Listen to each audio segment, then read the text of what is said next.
guys, welcome. Rafael Begosso here, and today we're going to be taking a look at a short track I wrote a couple of days ago. First we're going to take a listen and then we're going to talk about it. Enjoy.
So, this track is called Epic Brazil, and it has this name because I wanted to incorporate some of the characteristics of the Brazilian music into an epic track. And I thought the result was pretty good. I used a Brazilian rhythm called baião, and it has two main elements that you can listen through the track. The first one is the rhythm. Let's take a listen in the beginning of the piece to this rhythm.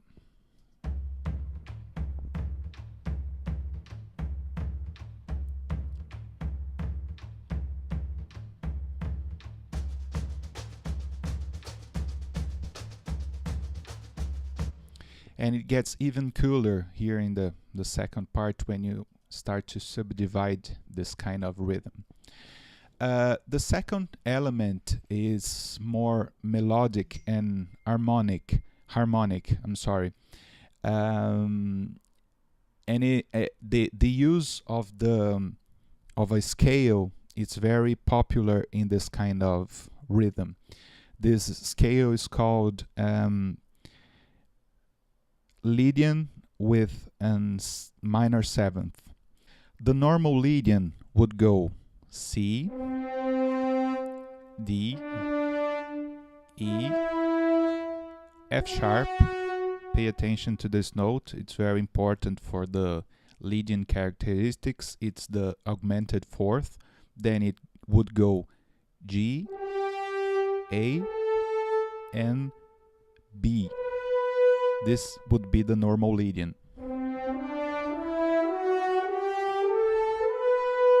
But here in this track, we use the minor seventh. So instead of B, we use B flat. So the whole scale of this part of the piece goes like this: C, D, E, F sharp, G, A, and B flat. You can listen to this in the melody, and you can listen to this also in the chords that are derived from this scale. Let's listen to the melody first.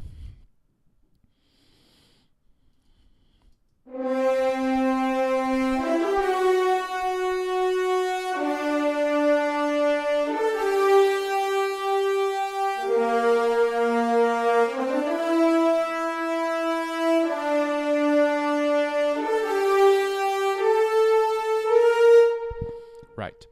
And now let's take a listen to the chords of this first part.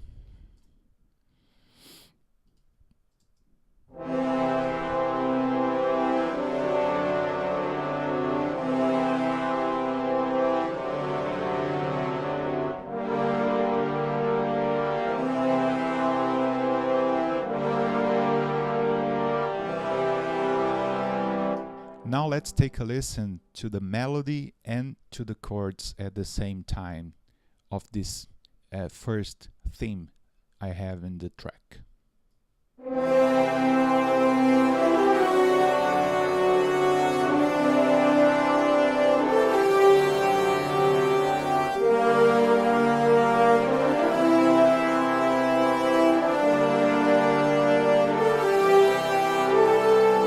Let's talk a little bit about the structure of this track.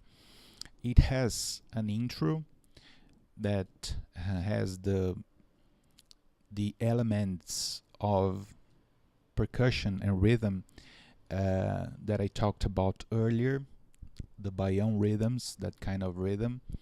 It has also some sustained notes and some figures in the brass, but not that thematic yet. Then we have a pause. That's an important thing to consider in your tracks. Sometimes we go proposing melodies and harmonies and don't stop that, and editors from films, from commercials, and etc., they love pauses because they can edit that. So we have a pause here, and in this pause I put a little downer. Then we start to introduce the theme. Then we have a kind of important moment in the piece. Let's listen to that.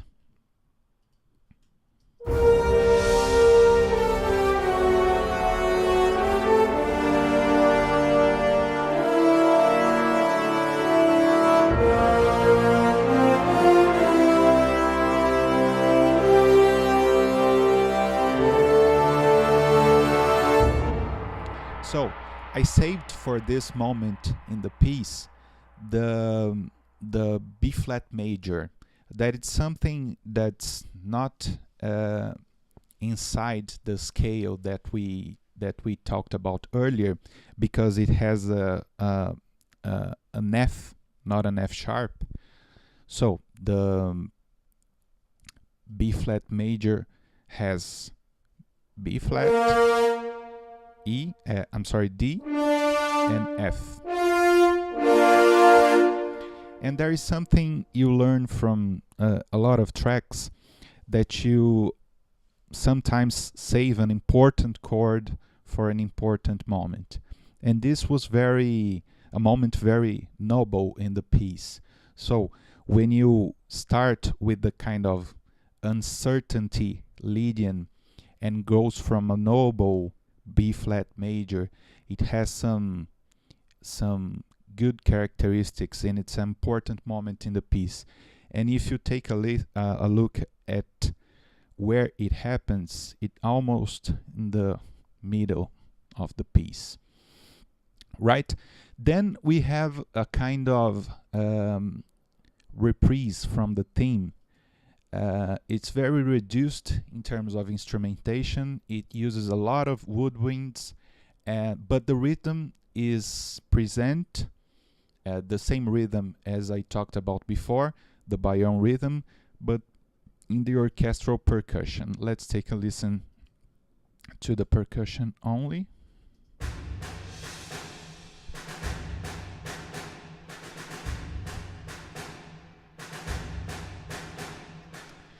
And I have woodwinds doing harmonic information that are that come from the Lydian with the minor seventh. Let's take a listen to the woodwinds.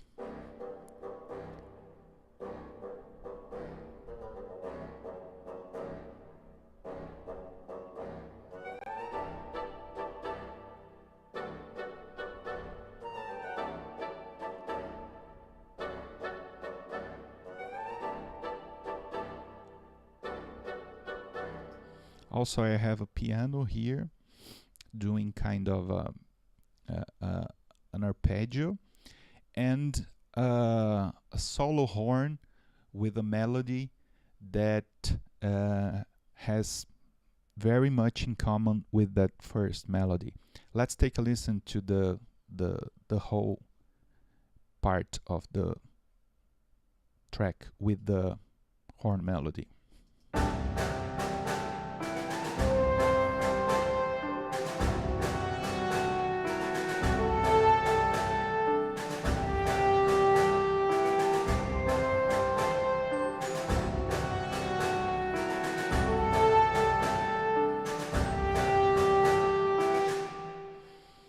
Then we have a kind of another pause that is not really a pause because it has some tremolo strings, but they are doing a progression again with the B flat. So the progression goes B flat, C, D, and in the following part I have the theme again with a little bit more instrumentation and a little bit more dance, but in E. And this is a progression that it also brings a lot of strength to the track, because you move from whole steps. So you go from B flat to C to D, and the theme comes in E. So a little bit of orchestration. This piece is for full orchestra and for epic percussion, as well as for sound design, as well as from vocals. So it's very, very complex, and it has a lot of instruments. But even so, we have to choose what time do we use each instrument.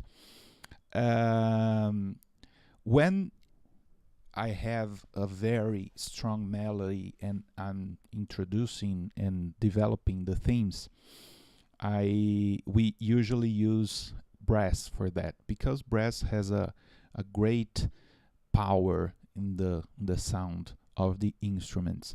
So here in the intro there is not a melody, so to speak.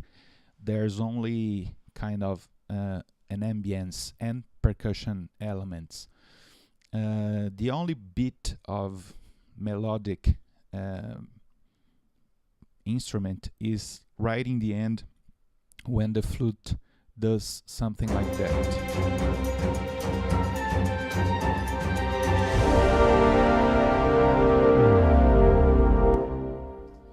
Before that we had the strings doing kind of the lead line, but it's not that important. Let's take a listen to the strings in this part.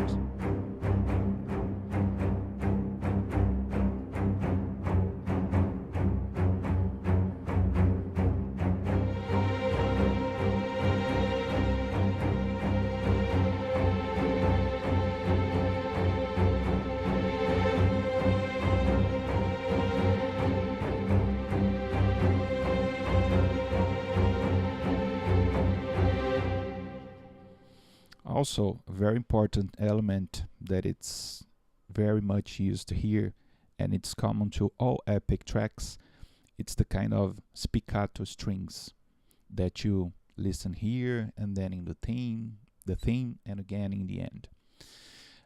So, as I said, when it comes to the theme, let's use the horns or some kind of brass. So, in the main part, you can listen the brass and specifically the horns very much leading the piece. Let's take a listen to that.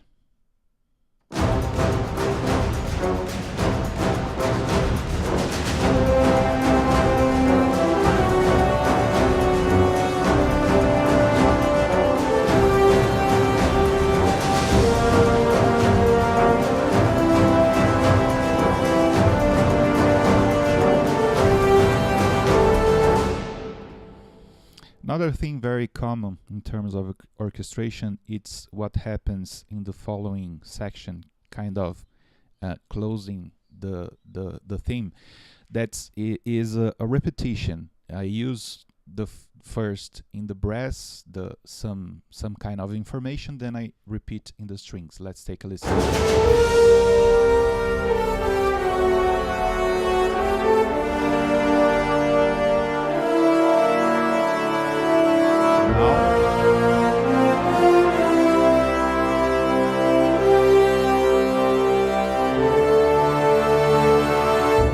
Strings.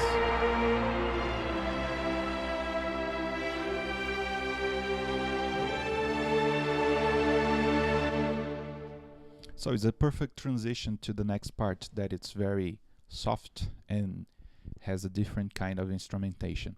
In the next part, as I said before, we have the woodwinds doing kind of a short figure that has very much harmonic function here, and a solo horn doing the main melody.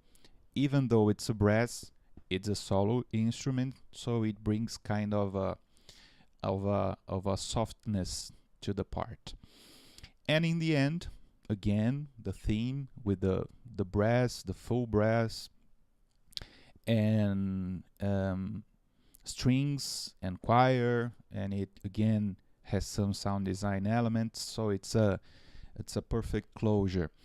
And in the end, I just finish with kind of short coda that it's only percussion, because it's very much important here in this piece. Let's take a listen to this last presentation of the theme.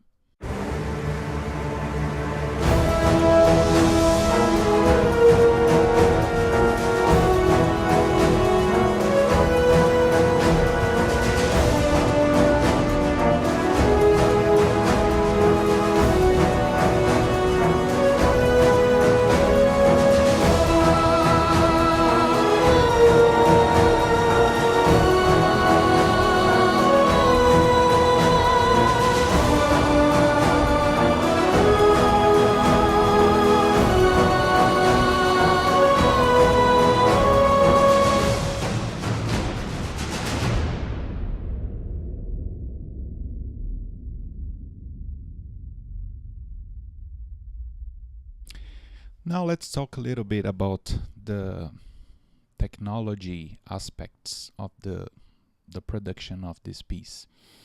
This is one of my bigger templates, so it's running most of it from a slave, and here I have the Vienna Ensemble Pro feeding my MIDI tracks. Piano are basically, I have here the easy keys, but I also use a lot the native instruments pianos. Woodwinds are from Hollywood Orchestra, the woodwind section. I also have an ensemble here that it's from the native instruments symphony series, I think. Yes, that's right. Brass. I have here Hollywood brass, with the solo horn, and the cine samples, cine brass, with the 12 horn ensemble legato that it's taking care of the main melodies. I also have the monster brass patches. By the way, I'm just showing the tracks with data. Cubase has this little nice function to show only the tracks with data, but I have much more in the template. Back to the tracks with data. There is this patch that I use a lot to make chords in the brass because it sounds just beautiful.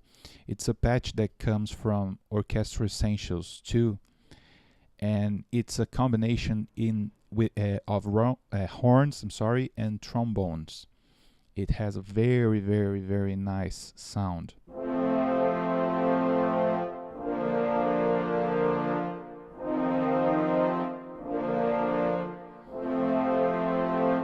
Very noble.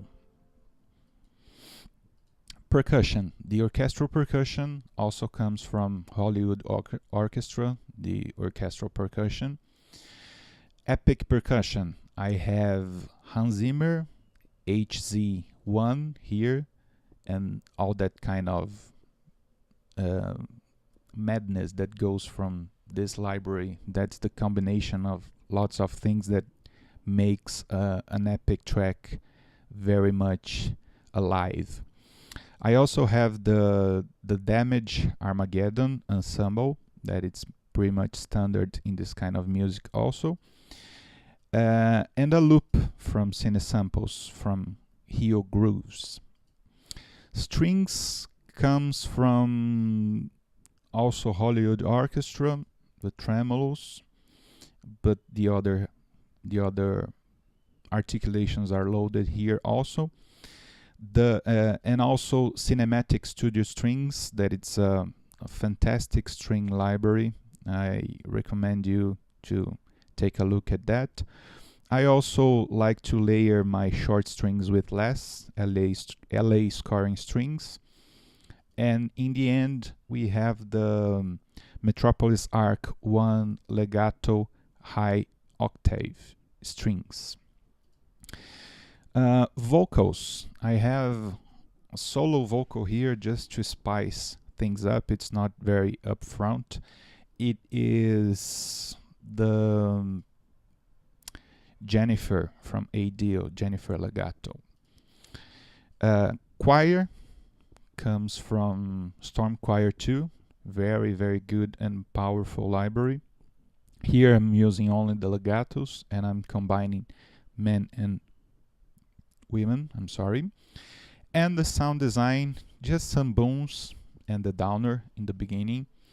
It's also it comes from, actually it's wave files, because I prefer to use like that to align right where I want, but it comes from Project Alpha.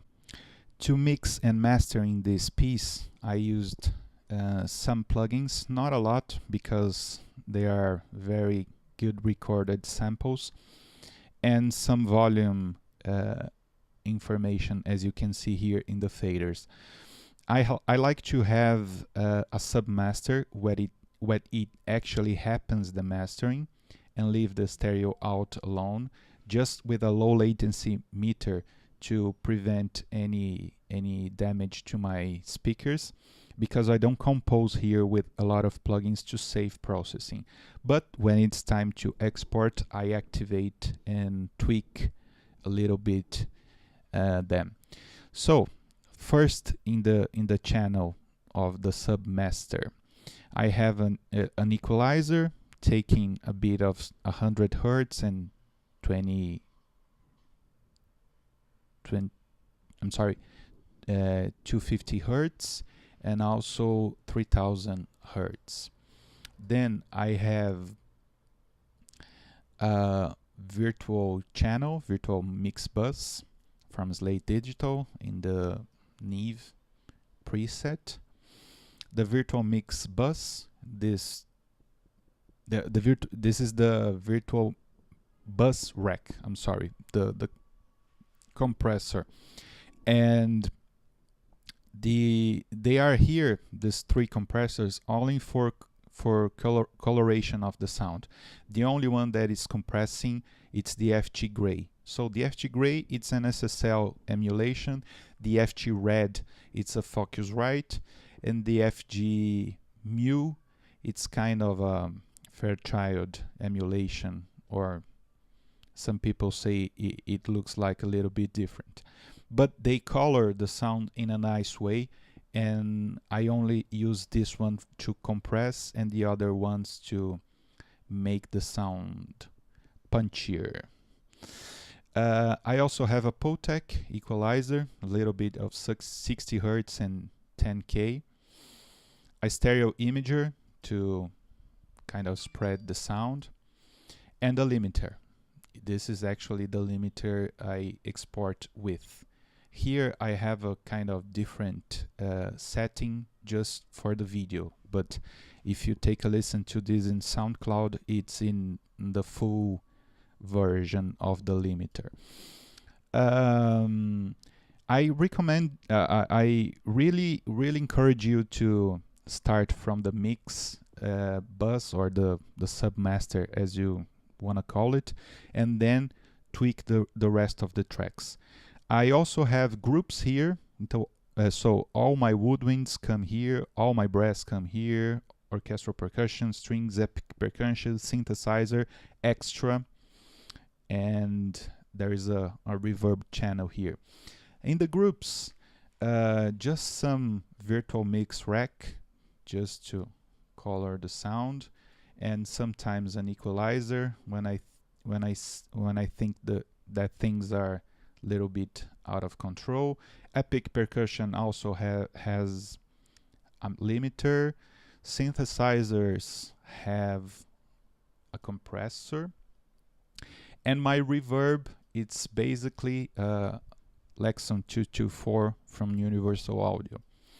The final reverb, I mean, because some libraries are drier. For example, the Hollywood ones are drier, so I also use Quantum Leap Spaces in the South. What's the name of the concert hall? This one, the Southern Californian, I think. I don't know. It's a little bit misspelled here. So this one, it's very nice because it has presets for all the sections. So in the woodwinds, in the brass, in the percussion, and in the strings. I usually take a little bit of the muddiness of this reverb also, but it's a matter of taste. That's it for this track. I hope you enjoyed. Of course, it's a short video, and the track took me a long time to compose, to mix, and to master. But if you have any questions, you can leave a comment. If you like the video, please press the button to let me know you liked. If you can share with your friends, let's make this channel rock, a great place for composers and music producers. Also, you can take a look at my tracks in my SoundCloud and in my website. You can reach me through email there also. So, bye bye, see you next one.